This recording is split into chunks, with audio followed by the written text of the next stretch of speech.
Hello. क्या हाल चाल है। आप सबका एक बार फिर से स्वागत है फिजिक्स की क्लास में। बेटा, आज हम बहुत ही इंटरेस्टिंग टॉपिक ये करने वाले हैं, ब्लॉक ऑन ब्लॉक प्रॉब्लम। ये न्यूटन्स लॉ ऑफ मोशन का एक बहुत ही पॉपुलर और इम्पोर्टेंट टॉपिक है कि जब एक ब्लॉक पे ब्लॉक पड़ा हो और उस पर फोर्स लग रही हो तो वो दोनों जब मूव करते हैं तो अलग अलग कंडीशन में वो मूव करते हैं। तो इससे रिलेटेड डिफरेंट डिफरेंट क्वेश्चन हमें मिलते हैं देखने को, उन्हें कैसे सॉल्व किया जाता है। बेटा, आज हम वो करेंगे। बिल्कुल बेसिक से शुरू करेंगे। ये आज की वीडियो जो है ये भी बहुत इंपॉर्टेंट होने वाली है। बेटा, ध्यान से देखना। अगर आप ये ध्यान से देख लोगे हर कंसेप्ट को, हर पॉइंट को, तो ब्लॉक वाली प्रॉब्लम्स जितनी भी हैं, ब्लॉक के ऊपर ब्लॉक वाली प्रॉब्लम्स, वो आप इजीली सॉल्व कर सकोगे। चलो शुरू करते हैं। बेटा, जैसे देखो कि ये कोई सरफेस है, सरफेस पे ब्लॉक पड़ा है, इसके ऊपर एक और ब्लॉक पड़ा है। ठीक है। तो सबसे पहले हम सिंपल लेते हैं कि फोर्स जो है हमने नीचे वाले ब्लॉक पे अप्लाई की। नीचे वाले ब्लॉक पे हमने फोर्स अप्लाई की है, तो हमसे ऐसे क्वेश्चन पूछा जाता है कि कितनी मैक्सिमम फोर्स हम अप्लाई करें कि ये दोनों ब्लॉक जो हैं ये इकट्ठे मूव करें, दे मूव टुगेदर।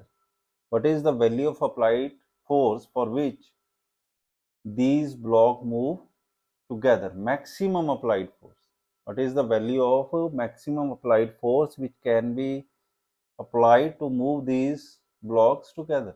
तो कितनी फोर्स हम अप्लाई करें मैक्सिमम कि ये ब्लॉक्स जो हैं इकट्ठे मूव करें। बेटा, ऐसी प्रॉब्लम अगर सॉल्व करनी है तो कैसे अप्रोच करेंगे। इसके लिए एक एग्जांपल ले लेते हैं। मान लेते हैं ये दो ब्लॉक है, ऊपर वाले ब्लॉक का मास जो है वो 2 kg है, नीचे वाले का 4 kg है। बेटा, एग्जांपल लेके हम इसे सॉल्व करेंगे तो ज़्यादा इजीली हमें समझ लगेगा। तो मान लेते हैं कि जो ऊपर वाला और नीचे वाला ब्लॉक है उनके सरफेस के बीच में जो कोफिशिएंट ऑफ फ्रिक्शन है वो हमें 0.1 दिया है, और जो नीचे वाला ब्लॉक और जो ग्राउंड है उनके बीच में जो कोफिशिएंट ऑफ फ्रिक्शन है वो 0 दिया है। ठीक है। कहने का मतलब है कि ग्राउंड में और नीचे वाले ब्लॉक में कोई फ्रिक्शन नहीं है, और ऊपर वाले और नीचे वाले ब्लॉक के बीच में जो है वो फ्रिक्शन एग्जिस्ट करता है। बेटा, ऐसे प्रॉब्लम्स को सॉल्व करने के लिए सबसे पहले हमें ये देखना पड़ता है, कोई भी ब्लॉक ओवर ब्लॉक की प्रॉब्लम हो तो बेटा सबसे पहले ये जजमेंट करनी पड़ती है कि ये दोनों ब्लॉक जो है ये इकट्ठे मूव करेंगे या नहीं करेंगे। मगर यहाँ तो हमें पहले ही दिया हुआ है कि ये दोनों ब्लॉक जो हैं इकट्ठे मूव करेंगे, और मैक्सिमम फोर्स कितनी लग रही है बाहर से वो पता करो। ठीक है ना। यहाँ मतलब हमें पहले ही दिया हुआ है कि दोनों ब्लॉक क्या करेंगे, इकट्ठे मूव करेंगे। अगर ये दोनों इकट्ठे मूव करेंगे, they will move together, then their acceleration will be same. दोनों सेम एक्सेलरेशन से मूव करेंगे, इकट्ठे चलेंगे, उनमें रिलेटिव मोशन नहीं होगा। रिलेटिव मोशन का क्या मतलब है कि अलग अलग वेलोसिटी अलग अलग एक्सेलरेशन से वो एक्सेलरेट नहीं होंगे, वो सेम एक्सेलरेशन होगी दोनों में। तो ये करने के लिए, इसे सॉल्व करने के लिए हम क्या करते हैं। बेटा, एक दो स्टेप हम फॉलो करते हैं। पहला स्टेप तो यही है कि ये देखना होता है कि दोनों इकट्ठे मूव करेंगे या नहीं। तो यहाँ पहला तो हमारा स्टेप कंप्लीट हो ही गया, क्योंकि क्वेश्चन में ही दिया है कि दोनों जो है वो इकट्ठे मूव करेंगे। दूसरा स्टेप क्या है। दूसरा स्टेप ये है कि दोनों सेम एक्सेलेरेशन से मूव करेंगे, और वो किस एक्सेलेरेशन से मूव करेंगे वो फाइंड आउट करनी है। ठीक है ना। तो वो फाइंड आउट करने के लिए हम वो बॉडी कंसीडर करते हैं जिसपे सिर्फ फ्रिक्शनल फोर्स एक्ट करती है। सिर्फ क्या करती है, फ्रिक्शनल फोर्स। इधर देखो, अब नीचे वाले ब्लॉक को देखो। नीचे वाले ब्लॉक को फोर्स जो है किधर को खींच रही है, राइट हैंड साइड को खींच रही है ना, राइट को खींच रही है, इस तरफ को खींच रही है। तो फ्रिक्शन की किधर को एक्ट होगा, इस तरफ को एक्ट होगा, इस तरफ को। वो अलग बात है कि कोफिशिएंट ऑफ फ्रिक्शन 0 है तो फ्रिक्शन 0 होगा, मगर अगर coefficient of friction non zero होता तो फ्रिक्शन किस तरफ को एक्ट करता, जिधर को मैंने एरो बनाया, यानी अपोजिट टू अप्लाइड फोर्स वो एक्ट करता। ठीक है। और ऊपर देखो, ये तो नीचे वाली बॉडी की बात हो गई, और नीचे वाली बॉडी बॉडी पे और कौन सा फ्रिक्शन एक्ट करेगा। देखो, एक तो ये नीचे लगा, एक लगेगा ऊपर वाली बॉडी और नीचे वाली बॉडी के सरफेस में जो फ्रिक्शन है, यानी ऊपर वाली बॉडी और नीचे वाली बॉडी के सरफेस के बीच में भी फ्रिक्शन है, वो भी इस पे एक्ट करेगा। वो भी किस डायरेक्शन में एक्ट करेगा? Opposite to direction of motion, यानी नीचे वाला ब्लॉक आगे को जाएगा तो फ्रिक्शन किस तरफ को जाएगा? पीछे को एक्ट करेगा। सो इस पे दो तरफ से फ्रिक्शन लगेगा, एक नीचे से और एक ऊपर से। और ऊपर वाली बॉडी को देखो, इस पे कौन सी फोर्स एक्ट करेगी? अब देखो इस पे अप्लाइड फोर्स तो एक्ट करेगी नहीं। अब जब नीचे वाला ब्लॉक हम खींचेंगे, इस तरफ को खींचेंगे, इस तरफ को ऐसे खींचेंगे, ठीक है, जैसे मान लो ये है, इसे हम ऐसे खींचेंगे, तो ऊपर वाला ब्लॉक जो है वो पीछे छूटने की कोशिश करेगा, पीछे रहने की कोशिश करेगा। मगर इनमें जो फ्रिक्शन है दोनों बॉडीज में, वो फ्रिक्शन पीछे वाले को पीछे नहीं रहने देगा, उसे आगे लेके आएगा, ठीक है ना, उसे आगे को खींच लेगा। इसका मतलब है कि ऊपर वाली बॉडी जो है उस पर अकेली एक ही फोर्स एक्ट करती है। वो कौन सी है? Frictional force. और वो फ्रिक्शनल फोर्स है जो इसे आगे लेके आएगी। इसका मतलब फ्रिक्शनल फोर्स ऊपर वाली बॉडी पे किस डायरेक्शन को एक्ट करेगी? इस डायरेक्शन को एक्ट करेगी ऊपर वाली बॉडी पे, ठीक है बेटा। तो इस तरह से फोर्स ऑफ फ्रिक्शन जो है दोनों बॉडीज पे एक्ट करती है। तो ये बात बड़े ध्यान से आपने देखनी है कि ऊपर वाली जो बॉडी है उस पे फोर्स ऑफ फ्रिक्शन की डायरेक्शन जो है वो हमने आगे को क्यों लिया? क्योंकि उस पे आगे को लगेगी, यही फोर्स ऑफ फ्रिक्शन है जो इस बॉडी को कहाँ लेके जाएगी? आगे को लेके जाएगी, ठीक है। अब एक बात देखो कि जब हम फोर्स लगाएंगे, मान लो थोड़ी फोर्स लगाई हमने, शुरू में फोर्स लगानी शुरू की, तो दोनों बॉडीज जो हैं वो साथ में मूव करेंगी। क्यों करेंगी? क्योंकि जब नीचे वाली मूव करेगी तो ऊपर वाली पीछे छूटने लगेगी, तो जो फोर्स ऑफ फ्रिक्शन है वो उससे साथ में खींच लेगी आगे को, ठीक है ना। यानी फोर्स ऑफ फ्रिक्शन के कारण ये नीचे वाली बॉडी के साथ चलेगी। और फिर हम अप्लाइड फोर्स जैसे जैसे बढ़ाएंगे, ये फोर्स ऑफ फ्रिक्शन भी क्या करेगी? बढ़ेगी, साथ में बढ़ेगी। और एक ऐसी मैक्सिमम फोर्स आ जाएगी जब फोर्स ऑफ फ्रिक्शन भी क्या हो जाएगी? मैक्सिमम हो जाएगी। तो उस फोर्स तक तो दोनों इकट्ठे मूव करेंगे। मगर जैसे ही हम एफ मैक्सिमम से ज्यादा फोर्स लगा देंगे, एफ मैक्सिमम से ज्यादा फोर्स लगा देंगे, तो ऊपर वाली बॉडी जो है वो धीरे धीरे धीरे पीछे छूटने लगेगी। यानी कि ऊपर वाली बॉडी की एक्सेलेरेशन कम हो जाएगी, नीचे वाले की ज्यादा हो जाएगी और बॉडी ऊपर वाली नीचे गिर जाएगी। मगर हमने मैक्सिमम फोर्स पता करनी है जिस फोर्स के लिए दोनों बॉडी इकट्ठी मूव करनी है, ठीक है। चलो करते हैं। सो फिर सबसे पहले इसमें क्या करना है कि वो वाली बॉडी कंसीडर करनी है जिसपे अकेली फोर्स ऑफ फ्रिक्शन लग रही है। सो वो किस पे लग रही है? ऊपर वाली बॉडी पे। तो उसकी एफबीडी बना लेते हैं, फ्री बॉडी डायग्राम बना लेते हैं। ये देखो मैंने ऊपर वाली बॉडी ले ली 2 kg है,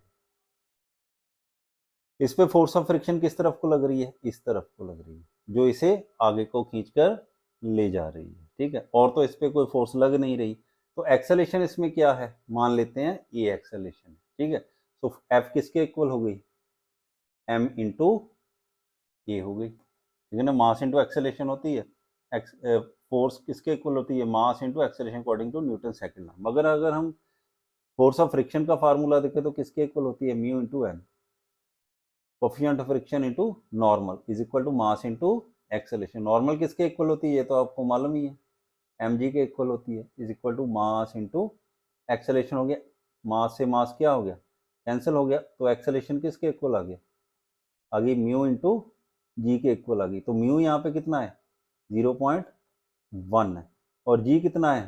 10 है। तो कितनी आ गई यहाँ पे? 1 मीटर पर सेकेंड स्क्वायर एक्सेलेरेशन हमारे पास आ गई। तो यहाँ पे बॉडी, ऊपर वाली बॉडी जो है वो कितनी एक्सेलेरेशन से मूव करेगी? 1 मीटर पर सेकेंड स्क्वायर से मूव करेगी। तो बेटा ये आ गया, यानी ऊपर वाली, अब हमें मालूम है कि दोनों बॉडी जो है सेम एक्सेलेरेशन से मूव करेगी। सो ऊपर वाली बॉडी की एक्सेलेरेशन हमें मिल गई, तो नीचे वाली बॉडी भी कितनी एक्सेलेरेशन से मूव करेगी? वो भी 1 मीटर पर सेकेंड स्क्वायर से मूव करेगी। अब हम नीचे वाली बॉडी के लिए फ्री बॉडी डायग्राम बनाएंगे। नीचे वाली बॉडी की फ्री बॉडी डायग्राम बनाओ, कैसे बनेगी? अप्लाइड फोर्स सामने को लग रही है, फ्रिक्शनल फोर्स एक इसके इधर को लग रही है, इस तरफ फ्रिक्शनल फोर्स कितनी होगी? 0 होगी। क्यों 0 होगी? क्योंकि कोफिशिएंट ऑफ फ्रिक्शन कितना है? 0 है। तो इसलिए नीचे सरफेस पे 0 होगी, उसके अपर सरफेस पे फ्रिक्शनल फोर्स होगी इन बैकवर्ड डायरेक्शन में। कितनी फ्रिक्शनल फोर्स होगी? जितनी ऊपर वाले सरफेस पे लग रही है। ऊपर वाले और नीचे वाले सरफेस के बीच में जितनी फ्रिक्शनल फोर्स लग रही है, कितनी लग रही है? देखो यहाँ पे मैंने लिखा था कि, ये लिखा था कि फ्रिक्शनल फोर्स ऊपर वाले और नीचे वाले सरफेस के बीच में कितनी लग रही है? Mu into N. म्यू कितना था? 0.1। एन कितना था? एम जी, एम कितना था? ऊपर वाले ब्लॉक का मास कितना था? 2 kg, और जी कितना 10, ये कितना हो गया 2 न्यूटन आ गया। यानी कि फोर्स ऑफ फ्रिक्शन कितनी लग रही है 2 न्यूटन लग रही है बैकवर्ड डायरेक्शन में। तो इसका मास कितना है, इसका मास है 4 kg। अब यहाँ पे भी लगाओ न्यूटन सेकेंड लॉ, क्या बनेगा F minus 2 is equal to mass into acceleration, यानी 4 इंटू एक्सेलेरेशन। एक्सेलेरेशन कितनी है 1 मीटर पर सेकेंड के, तो F कितना हो गया 4 + 2 यानी कि 6 न्यूटन। तो 6 न्यूटन फोर्स होगी F मैक्सिमम। अगर हम इन नीचे वाले ब्लॉक पे इतनी फोर्स मैक्सिमम लगाएंगे तो ये दोनों क्या करेंगे, टुगेदर मूव करेंगे, इकट्ठे मूव करेंगे। अगर इससे ज़्यादा फोर्स लगाएंगे तो ऊपर वाला ब्लॉक जो है वो पीछे छूटने लगेगा, और अगर इससे कम लगाएंगे तो भी वो साथ में चलेंगे। क्योंकि साथ में चलने की कंडीशन क्या है, साथ में चलने की कंडीशन ये है कि एक्सेलेरेशन सेम होनी चाहिए। अब देखो, जब हम अप्लाइड फोर्स मैक्सिमम से कम करेंगे तो फोर्स ऑफ फ्रिक्शन भी कम होगी, फोर्स ऑफ फ्रिक्शन भी कम हो जाएगी, ठीक है ना। अब क्योंकि फोर्स ऑफ फ्रिक्शन कम तो हो सकती है मगर मैक्सिमम से ज़्यादा नहीं ना हो सकती, इसलिए जब हम अप्लाइड फोर्स कम करेंगे तो फोर्स ऑफ फ्रिक्शन भी कम होगी और दोनों की एक्सेलेरेशन फिर क्या हो जाएगी, इक्वल हो जाएगी। मगर अगर हम अप्लाइड फोर्स मैक्सिमम फोर्स से ज़्यादा कर देंगे तो अप्लाइड फोर्स तो बढ़ जाएगी मगर फोर्स ऑफ फ्रिक्शन नहीं बढ़ पाएगी, जिसके कारण ऊपर वाली बॉडी की एक्सेलेरेशन जो है वो कम हो जाएगी और नीचे वाले की ज़्यादा हो जाएगी, और वो ऊपर वाली बॉडी है जो है वो नीचे गिर जाएगी और नीचे वाली आगे चले जाएगी। सो इसलिए एफ मैक्सिमम वो फोर्स है जिसपे दोनों बॉडीज इकट्ठी मूव करेंगी। सो दोनों बॉडीज को इकट्ठा मूव करने के लिए या तो हम अप्लाइड फोर्स 6 न्यूटन लगाएंगे या इससे कम लगाएंगे। अगर इससे ज़्यादा लगाएंगे तो वो नीचे गिर जाएंगी। सो बेटा एक तो ये था, एक तो ये फॉर्म थी इसकी कि किस तरह से क्वेश्चन पूछा जाता है, और दूसरा कैसे पूछा जाता है, इसी क्वेश्चन को हम ले लेते हैं। जैसे देखो कि अब अप्लाइड फोर्स जो है हमने नीचे की बजाय किस पे लगा दी, ऊपर वाले पे लगा दी है। अप्लाइड फोर्स है, पहले हमने नीचे वाले ब्लॉक पे लगाई थी, ऊपर वाले पे लगा दी है। सेम इसी तरह से हमने प्रोसीड करना है। ऊपर वाले का मास कितना है 2 kg, नीचे वाले का कितना है 4 kg, ठीक है ना। सो फोर्स ऑफ फ्रिक्शन ऊपर वाले पे लगाई है तो किस तरफ को, फोर्स ऑफ फ्रिक्शन इस तरफ को होगी।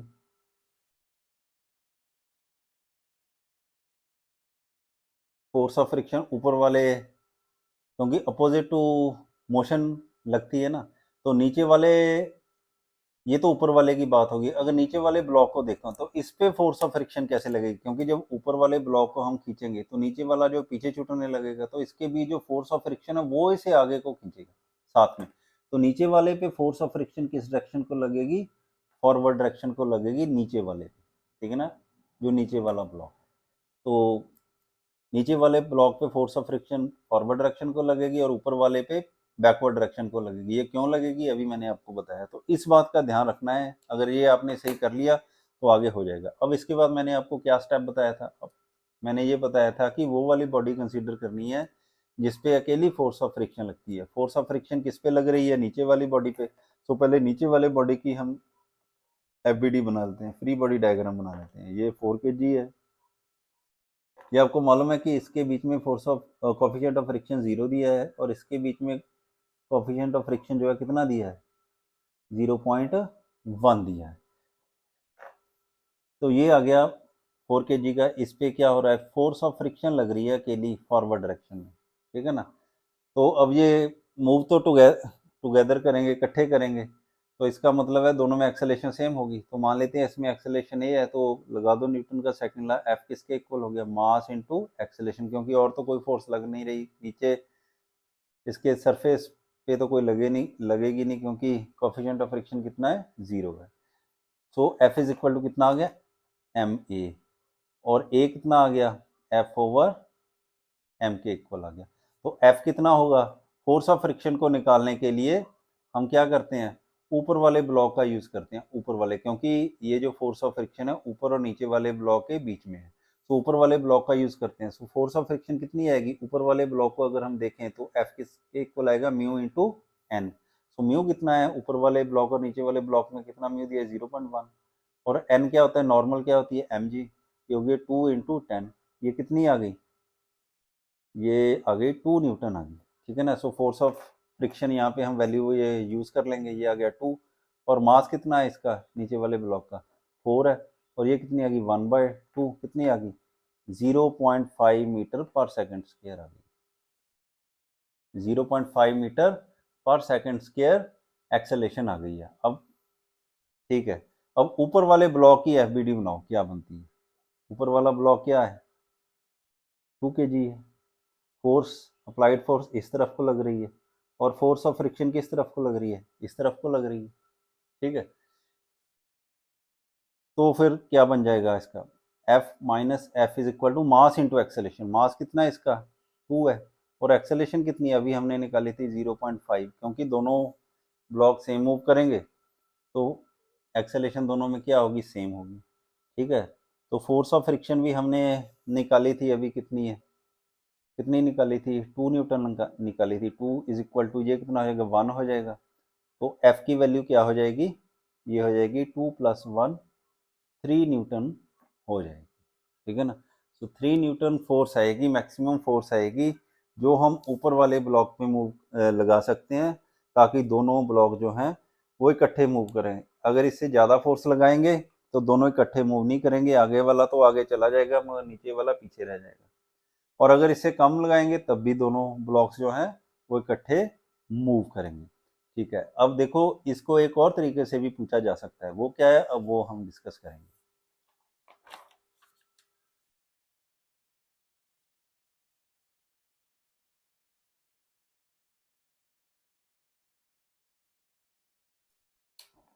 अब मान लो यही वाले ले लेते हैं, एक ब्लॉक ये है हमारा, एक ब्लॉक इसके ऊपर पड़ा है। मैंने अभी बताया था ऊपर वाला ब्लॉक का मास 2 kg, ठीक है, और नीचे वाले मास ब्लॉक का मास 4 kg है। इनके बीच में कोफिशिएंट ऑफ फ्रिक्शन 0 है और इनके बीच में कोफिशिएंट ऑफ फ्रिक्शन जो है 0.1। अब मान लो मैं नीचे वाले ब्लॉक पे 10 न्यूटन फोर्स लगा देता हूँ। अब फोर्स गिवन है, पिछले टाइप में हमने क्या किया था, फोर्स गिवन नहीं थी, फोर्स हमने फाइंड आउट की थी, मगर यहाँ पे क्या है फोर्स गिवन है, एक्सेलेरेशन फाइंड आउट करनी है दोनों ब्लॉक्स की।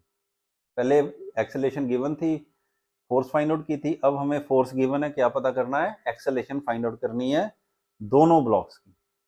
तो क्वेश्चन क्या है, find the acceleration of both the blocks, दोनों ब्लॉक्स की एक्सेलेरेशन फाइंड आउट करो। सो बेटा ऐसे क्वेश्चंस में क्या करना है, मैंने आपको पहले ही बोला था कि पहले ये पता करना पड़ता है कि दोनों ब्लॉक जो है वो साथ चलेंगे या नहीं चलेंगे, उनमें रिलेटिव मोशन होगा या नहीं होगा। सो ये देखने के लिए हमें एफ मैक्सिमम निकालनी पड़ती है। एफ मैक्सिमम कैसे निकालेंगे, ये देखो जैसे यहाँ पे F10 न्यूटन दिया है, आप F10 को छोड़ दो, F ले लो के लिए, F लेके जैसे पीछे किया था बिल्कुल वैसे करना है। तो F मैक्सिमम कितनी आई थी, हमने पीछे जैसे निकाली थी बिल्कुल यही था ना, तो F की वैल्यू कितनी आई थी 6 न्यूटन आई थी, वैसे ही आपने निकालनी है 6 न्यूटन आ जाएगी। मगर यहाँ पे अप्लाइड फोर्स कितनी है 10 न्यूटन है, यानी कि एफ मैक्सिमम से, यानी कि जितनी मैक्सिमम फोर्स पे दोनों इकट्ठे चलते हैं उससे ज़्यादा फोर्स हमने लगा दी है। इसका मतलब है कि ब्लॉक्स अब इकट्ठे मूव नहीं करेंगे, आगे वाला तो धीरे धीरे धीरे आगे चला जाएगा और ऊपर वाला धीरे धीरे धीरे पीछे रह जाएगा, यानी कि ऊपर वाले की एक्सेलेरेशन कम होगी और नीचे वाले की एक्सेलेरेशन क्या होगा ज़्यादा होगी। ठीक है, तो अब हम प्रोसीड वैसे ही करेंगे जैसे हमने पहले किया था, बस फर्क ये है कि ऊपर और नीचे वाले की एक्सेलेरेशन क्या होगी अलग अलग होगी। और इनमें देखो अब जैसे रिलेटिव मोशन है इन दोनों में, तो यहाँ पे काइनेटिक फ्रिक्शन जो है उसका फार्मूला हम यूज़ करेंगे। अगर हमें coefficient of friction kinetic friction का और स्टैटिक फ्रिक्शन का अलग अलग दिया है तो हम काइनेटिक फ्रिक्शन का यहाँ पे यूज़ करेंगे, मगर अगर हमें एक ही दिया है, म्यू की वैल्यू 0.1 दी है, तो हमने कनेटिक और स्टैटिक दोनों की जगह यही यूज़ करना है। ठीक है ना, तो चलो अब हमें एक ही दिए तो यही हम यूज़ कर लेंगे। तो पहले देखो जैसे मैंने आपको पिछले स्टेप में बताया था फर्स्ट पार्ट में कि जब नीचे वाले ब्लॉक पे फोर्स लगती है तो ऊपर वाले ब्लॉक पे कौन सी फोर्स लगती है, सिर्फ फ्रिक्शन लगती है, क्योंकि जब नीचे वाला आगे को जाता है पीछे वाला पीछे छूटने लगता है तो फ्रिक्शन लगती है जो उसे आगे को खींचती है, यानी कि इस पे फोर्स ऑफ फ्रिक्शन लगेगी अकेली। तो हमने वही वाला ब्लॉक पहले सिलेक्ट करना है जिसपे अकेले क्या लगती है, फोर्स ऑफ फ्रिक्शन। तो हम ऊपर वाला ब्लॉक जो है वो सिलेक्ट कर लेते हैं। इसका क्या मास है 2 kg और इस पे कौन सी फोर्स लग रही है, फोर्स ऑफ फ्रिक्शन। तो पहले force of friction find out कर लेते हैं कितनी लग रही है। फोर्स ऑफ फ्रिक्शन किसके इक्वल होती है, म्यू इंटू एन। तो बेटा हम ये वाला फार्मूला तभी यूज करते हैं जब मैक्सिमम फोर्स ऑफ फ्रिक्शन यहाँ पे लग रही हो। अब मैक्सिमम ही लग रही है क्योंकि अप्लाइड फोर्स जो है वो एफ मैक्सिमम से ज़्यादा है। एफ मैक्सिमम पे जो फोर्स ऑफ फ्रिक्शन है वो मैक्सिमम हो जाती है। और वैसे भी इनके दोनों के बीच में इस वक्त कनेटिक फ्रिक्शन है और कनेटिक फ्रिक्शन की वैल्यू जो है वो कांस्टेंट रहती है, वो चेंज नहीं होती। स्टैटिक फ्रिक्शन है उसकी वैल्यू चेंज होती है, ठीक है ना। तो यहाँ पे हम ये वाला फार्मूला जो है वो यूज कर सकते हैं। तो एफ की वैल्यू किसके इक्वल आ गई, म्यू इंटू एन। और एन क्या है, एम जी। तो वैल्यू भर दो, म्यू क्या है 0.1, एम क्या है 2 है और जी क्या है 10। तो कितनी वैल्यू आ गई इसकी, इसकी आ गई 2 न्यूटन आ गई। यानी फोर्स ऑफ फ्रिक्शन जो है 2 न्यूटन इस पे एक्ट करेगी, ठीक है। तो फिर अब न्यूटन लॉ लगा लो इस पे, एफ किसके इक्वल आएगा, मास इंटू एक्सेलेरेशन आ जाएगा। अब फोर्स ऑफ फ्रिक्शन, तो फिर एक्सेलेरेशन किसके इक्वल आ गई, एफ ओवर एम के इक्वल आ गई। तो एफ कितनी है 2 न्यूटन है, मास कितना है इसका 2 है, तो कितनी आ गई 1 मीटर पर सेकंड स्क्वायर आ गई, ठीक है ना। अब नीचे वाले ब्लॉक पे हम लगाएंगे यही एफ बी डी बनाएंगे उसकी और उसकी एक्सेलेरेशन फाइंड आउट करेंगे। ये देखो अब मैंने नीचे वाले ब्लॉक पे देखो क्या क्या लग रहा है। इधर को इसकी अप्लाइड फोर्स लग रही है और फोर्स ऑफ फ्रिक्शन एक तो नीचे वाले सरफेस पे होगी और एक ऊपर वाले ब्लॉक और नीचे वाले ब्लॉक के सरफेस के बीच में होगी। अब नीचे वाली फोर्स ऑफ फ्रिक्शन तो जीरो होगी, क्यों जीरो होगी, क्योंकि कोफिशिएंट ऑफ फ्रिक्शन जीरो है। ऊपर वाले ब्लॉक और नीचे वाले ब्लॉक में कितनी फोर्स ऑफ फ्रिक्शन थी 2 न्यूटन, तो यहाँ पे भी क्यू 2 न्यूटन होगी। यहाँ अप्लाइड फोर्स कितनी है 10 न्यूटन है, तो लगा दो फिर न्यूटन सेकंड ला क्या लगेगा 10 minus 2 is equal to M into G. M कितना है इसका 4 है, 4 इंटू 10 हो जाएगा, एम इंटू ए आएगा, सॉरी एम इंटू ए। तो ये कितना आ गया 8 आ गया, ये कितना आ गया 4 ए आ गया। तो ए किसके इक्वल आ गया 8 over 4 is equal to 2 meter पर सेकंड स्क्वायर। तो देखो ऊपर वाले ब्लॉक की एक्सेलेरेशन जो है 1 मीटर पर सेकंड स्क्वायर आई है और नीचे वाले की कितनी आई है 2 मीटर पर सेकंड स्क्वायर। यानी नीचे वाला ब्लॉक जो है वो तेजी से आगे को जा रहा है और ऊपर वाला ब्लॉक वो थोड़ा कम स्पीड से आगे को जा रहा है और वो धीरे धीरे धीरे धीरे पीछे रह जाएगा। रिलेटिव मोशन होगा उन दोनों में और ऊपर वाला जो है वो धीरे धीरे पीछे छूट जाएगा और अल्टीमेटली नीचे गिर जाएगा, ठीक है। अब देखो एक क्वेश्चन मैं आपको करने को देता हूँ, सेम इसी तरह से अप्रोच आपने करनी है और फिर करके मुझे बताना है। कमेंट्स में उसका मुझे आप आंसर बताना, मैं फिर बताऊंगा आपको, रिप्लाई करूंगा कि आपने ठीक किया या नहीं। और वो क्वेश्चन करते समय अगर आपको कोई भी प्रॉब्लम आती है, कोई भी कंसेप्ट आपको समझ में नहीं आता, तो आप कमेंट्स में मुझे पूछ सकते हो, मैं डेफिनेटली वो आपका क्लियर करूंगा। सो एक क्वेश्चन मैं आपको दे रहा हूँ वो आप प्लीज़ करना। तो देखो क्या है, यही वाले आपने ब्लॉक लेने हैं। नीचे वाला ब्लॉक जो है वो 4 kg का है, ऊपर वाला ब्लॉक जो है वो 2 kg का है, ठीक है ना। नीचे वाले ब्लॉक पे मैंने अब 4 न्यूटन फोर्स लगा दी है, 4 न्यूटन, ठीक है ना। 4 न्यूटन फोर्स लगा दी है, तो अब आपने क्या करना है कि find the acceleration of both the blocks and the friction between their surfaces. और उनके सरफेसेस के बीच में फ्रिक्शन कितना लगेगा ये आपने मुझे फाइंड आउट करके बताना है। यहाँ पे कोफिशिएंट ऑफ फ्रिक्शन जो है वो 0.1 है, यहाँ पे फ्रिक्शन कोफिशिएंट फ्रिक्शन जो है वो 0 है। बेटा यहाँ पे एक कंसेप्ट लगेगा, चलो कोई बात नहीं, मैं आपको बाद में बताऊंगा, पहले आप ये करके देखना। कहीं भी आपको अगर कोई प्रॉब्लम आती है फिर मैं आपके कंसेप्ट को और क्लियर करूँगा। तो आपने ध्यान से इसे देखा होगा, अगर एक बार में समझ नहीं लगा तो एक बार फिर देखना और इससे रिलेटेड जो क्वेश्चंस हैं वो करने की कोशिश करना। कहीं पे भी आपको समस्या आती है आप मुझसे पूछ सकते हो, ठीक है। तो मैंने आपको बेसिक से एडवांस तक थोड़ा सा करवाया है इसके रिलेटेड। सो मुझे होप है कि आपको समझ में आया होगा, और अब आप इससे रिलेटेड कोई भी क्वेश्चन जो है उसमें पॉजिटिवली अप्रोच कर सकते हैं। तो थैंक यू।